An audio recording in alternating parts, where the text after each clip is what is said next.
গায়ে দেখা হচ্ছে আঘাতের চিহ্ন আছে নাকি? আঘাতের চিহ্ন মানে হচ্ছে সে আন্দোলনে ছিল, তারপর গ্রেফতার করা হচ্ছে। আমি ঘুমাতে পারি না যখন আমি শহীদ মুগ্ধর গল্প করি।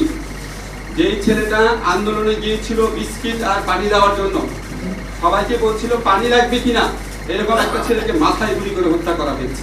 যেই ছেলেটা আন্দোলনে গিয়েছিল বিস্কিট আর পানি দেওয়ার জন্য, কালকে ফোন এসেছে বেসরকারি বিশ্ববিদ্যালয়ের ছেলেমেয়েদেরকে ভাটারা থানায় ধরে নেওয়া হয়েছে, অত্যাচার করা হয়েছে। কালকেই ফোন এসেছে বাংলা বিভাগের একজন ছাত্রকে ধরে নিয়ে যাওয়া হয়েছে। কালকেই ফোন এসেছে একটা জায়গায় ব্লক রেড করা হচ্ছে, কথা শুনতে পাচ্ছিলাম না। এর আগে শুনেছি আমরা বিভিন্ন জায়গাতে কারফিউ জারি করে চারদিকে ঘিরে ধরে হেলিকপ্টারের আলো ফেলে বাংলাদেশের ছাত্র তরুণ কিশোরদেরকে গণগ্রেফতার করা হচ্ছে। গায়ে দেখা হচ্ছে আঘাতের চিহ্ন আছে নাকি? আঘাতের চিহ্ন মানে হচ্ছে সে আন্দোলনে ছিল, তারপর গ্রেফতার করা হচ্ছে। আমি ঘুমাতে পারি না যখন আমি শহীদ মুগ্ধর গল্প করি। যেই ছেলেটা আন্দোলনে গিয়েছিল বিস্কিট আর পানি দেওয়ার জন্য, সবাইকে বলছিল পানি লাগবে কিনা, এরকম একটা ছেলেকে মাথায় গুলি করে হত্যা করা হয়েছে।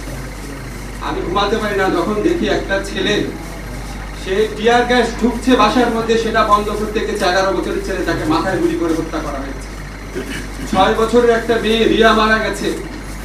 4 বছরের একটা শিশু বারান্দায় মারা গেছে, বারান্দায়, ছাদে, ঘরের ভিতরে শিশু কিশোরদের হত্যা করা হয়েছে। আজকে আমরা শুনতে পাচ্ছি যে 267 মারা গেছে।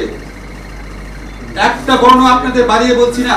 কালকে একটা জিনিস কিনতে গিয়েছিলাম একটা দোকানে, বলছে স্যার হাজার হাজার লোক মারা গেছে, আমরা বিশ্বাস করি, আমরা এই সরকারকে বিশ্বাস করি না। আজকে যখন এইরকম হত্যাকাণ্ডের ক্ষত যন্ত্রণা আমাদের বুকে, দেশের প্রত্যেকটা অঞ্চলে ব্লক রেড করে আমাদের তরুণদেরকে, কিশোরদেরকে, ছাত্রদেরকে গ্রেফতার করা হচ্ছে, নির্যাতন করা হচ্ছে, তখন আমাদের মনে প্রশ্ন আসে, এই সরকার কি বাংলাদেশের তরুণ, বাংলাদেশের ছাত্রদের বিরুদ্ধে যুদ্ধ ঘোষণা করেছে? এটা কি কোনো অধিকৃত ভূমি? এটা কি গাজা স্ট্রিপ? এটা কি কাশ্মীর? এই দেশে যে পুলিশের ইউনিফর্ম পরা লোক দেখি, এরা কি ভিনদেশি বাহিনী? এরা কি আমাদের ট্যাক্সের প্রতি বিনিময় চলে না? এটা কি আমাদের অর্থে লালিত না? এই অস্ত্র কি আমাদের অর্থে কেনা না?